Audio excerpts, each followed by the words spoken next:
다 같이 사도신경으로 우리의 신앙을 하나님께 고백하겠습니다. 나는 전능하신 아버지 하나님 천지의 창조주를 믿습니다. 나는 그의 유일하신 아들 우리 주 예수 그리스도를 믿습니다.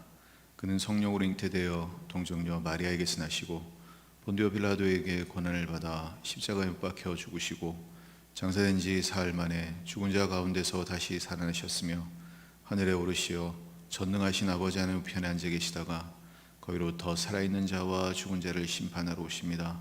나는 성령을 믿으며 거룩한 공교회와 성도의 교제와 죄를 용서받는 것과 몸의 부활과 영생을 믿습니다. 아멘. 찬송가 마음껏 저가라.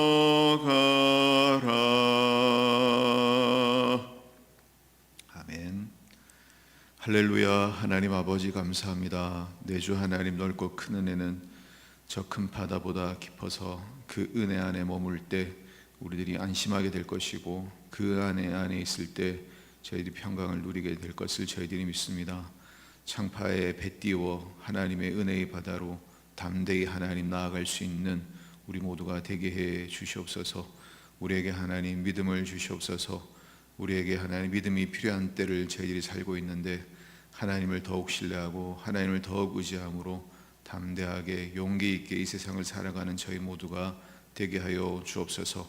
우리는 늘 하나님의 은혜 아래 있고 주의 능력의 장중에 붙들려 살아가는 존재들인 것을 확신하게 하여 주시옵소서. 오늘도 하나님의 말씀을 사모하여 하나님의 말씀을 듣습니다.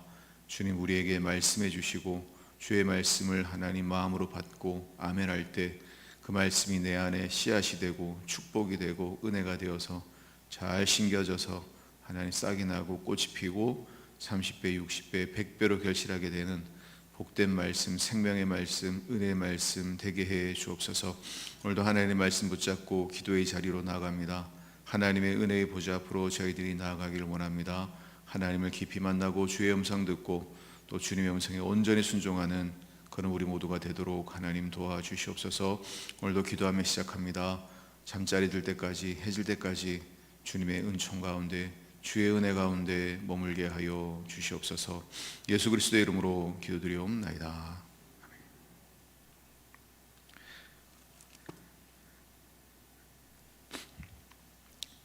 하나님의 말씀 보겠습니다. 마태복음 19장 13절에서 22절까지 제가 받들어 읽겠습니다.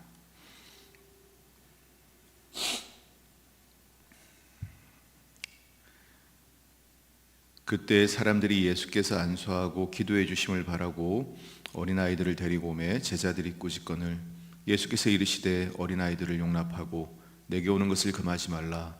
천국이 이런 사람들의 것이니라 하시고 그들에게 안수하시고 거기를 떠나시니라.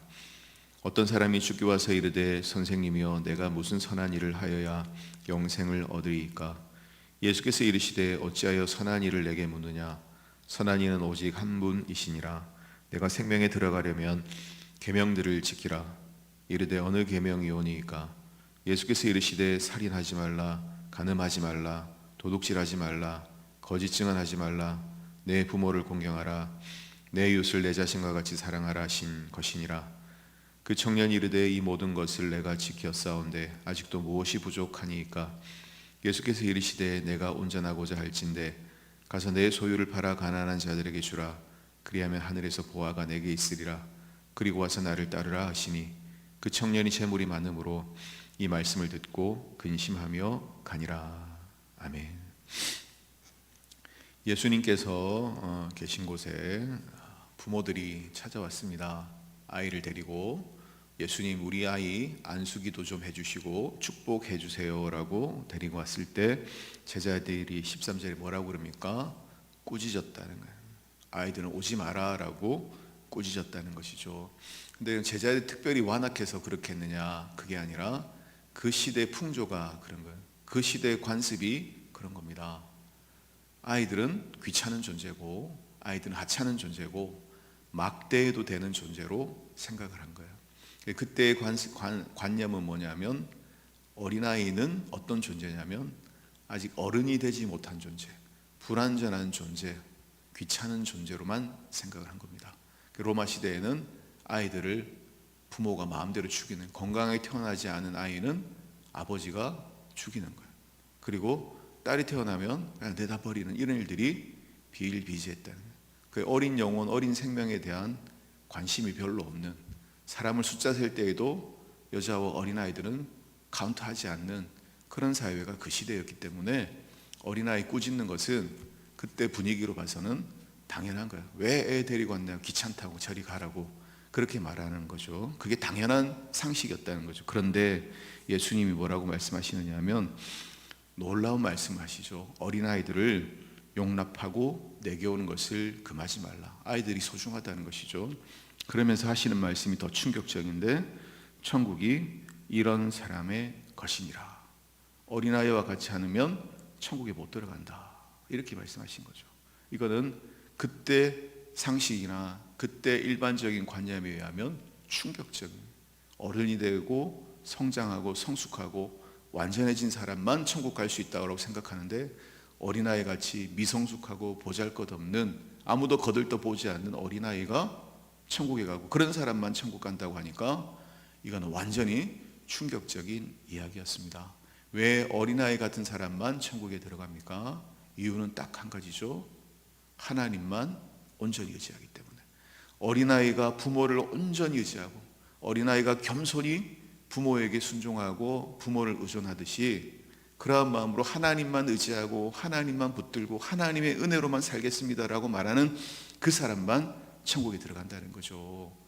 예수님께 그때 당시에 어린아이 가면 환영 못 받는 분위기에서 부모가 가라니까 순종하고 가는 게 어린아이거든요. 하나님만 의존하는 사람, 내 힘과 능력이 아니라 하나님 은혜로 살아갑니다 라고 고백하는 그 사람이 천국의 주인이 될 것이다 라고 말씀하고 있습니다. 주님만 의지하고 주님의 은혜로 살아가는, 그래서 천국의 주인 되는 저와 여러분 되기를 주의 이름으로 축원을 드립니다. 근데 이어서 나오는 얘기가 우리가 잘 아는 재물이 많은 부자 청년 얘기입니다. 부자 청년이 와서 예수님께 이렇게 얘기합니다. 내가 무슨 선한 일을 해야 영생, 구원받고 천국에 갈 수 있겠습니까? 라고 물어봅니다. 그러니까 이 사람은 율법을 잘 지킨 사람이죠. 뒤에 읽어보면 십계명도 다 지키고 율법을 다 지킨 사람, 경건한 사람, 성숙한 사람, 정말 하나님의 말씀대로 한번 살아보려고 몸부림친 사람이에요. 근데도 확신이 없으니까 예수님께 물어봐요. 내가 선하고 율법 지키고 열심히 살았는데 내가 뭘 더 해야 구원받겠습니까? 라고, 내가 뭘 더 선한 일을 해야 천국 갈 수 있겠습니까? 라고 질문할 때 예수님의 대답이 여러분 무엇입니까?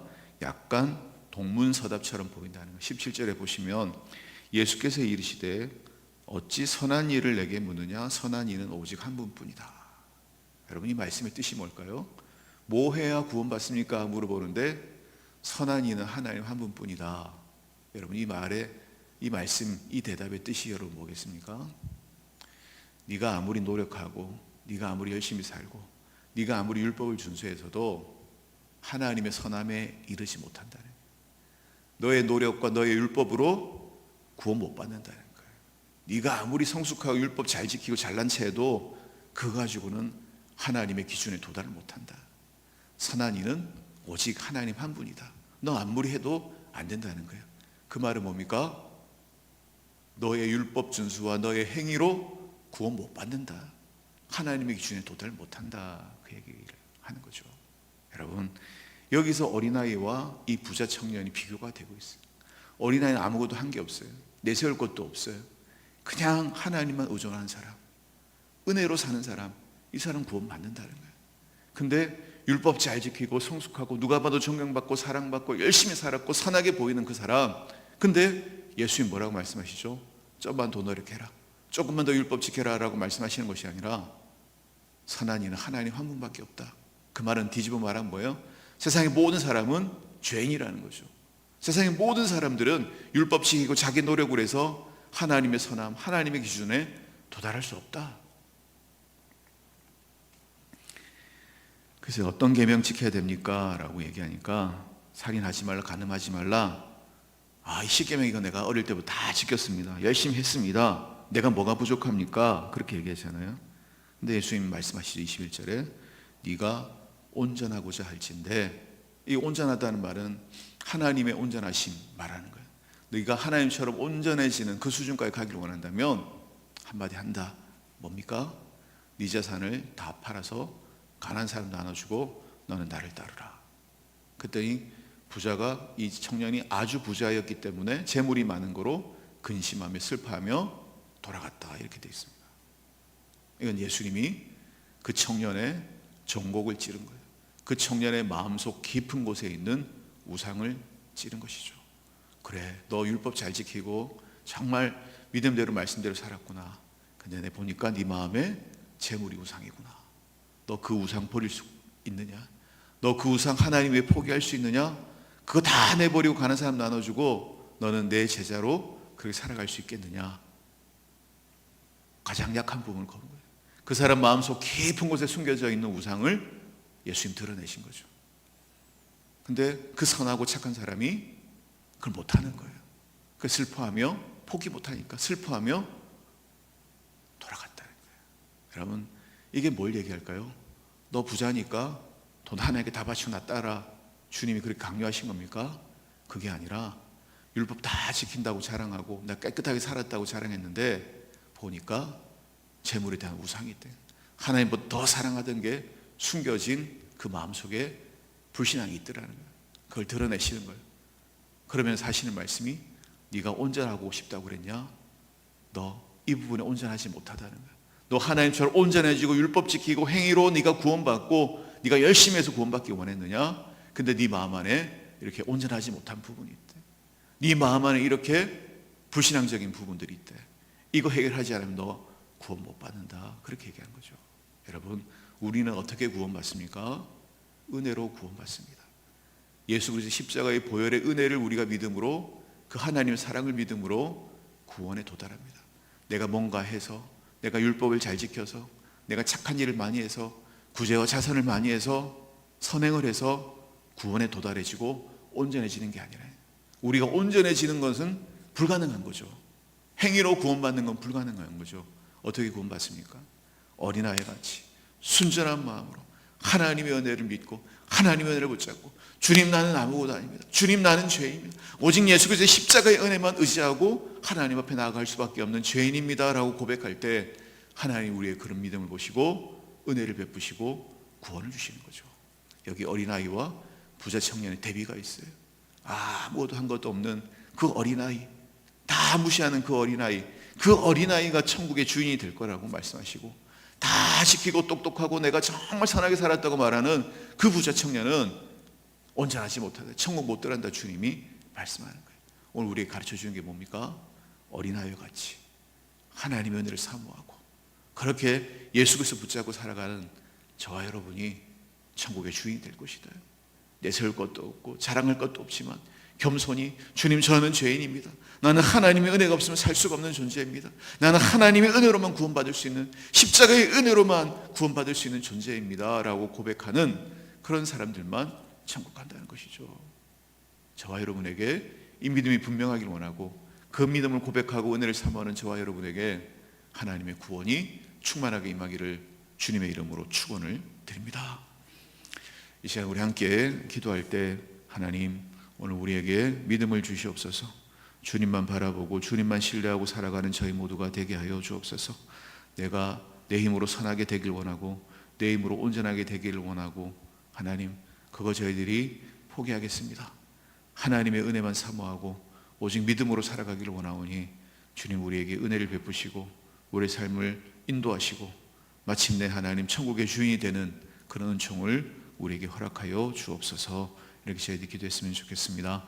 나라를 위해서 기도해 주시고 병든 이 땅, 상한 이 땅 하나님 치유하시고 회복시켜 주시고, 우리들이 하나님의 은혜를 간구할 때 이 땅에 하나님의 은혜와 치유가 흐르게 하시고, 한국교회가 깨어 기도할 때 교회를 통하여 하나님의 은혜와 하나님의 자비와 긍휼이 이 땅을 덮게 하여 주시옵소서. 우리 가운데 연약한 지체들 하나님 긍휼히 여겨주시고 하나님 회복과 치료의 역사가 나타나게 하시고, 예수 그리스도의 보혈의 능력이 연약한 지체들 가운데 충만하게 임하고 예수 생명, 예수 능력으로 강건케 하여 주옵소서. 이렇게 저희들이 기도할 수 있었으면 좋겠습니다. 이제 우리 아이들이 이제 개학하고 새 학기, 새 학년, 새 학교 이렇게 들어가는데 좋은 선생님, 좋은 친구들 만나게 하시고 우리 아이들이 믿음 가운데서 건강하게 잘 지내게 하시고 우리 교회 믿음의 세대들이 일어나게 하시옵소서 기도했으면 좋겠습니다. 우리 주여 세 번 부르짖고 다 같이 자유롭게 가지고 나온 기도의 제목 놓고 기도하겠습니다. 주여 주여 주여 할렐루야 할렐루야. 하나님 아버지 감사합니다. 하나님 찬양합니다.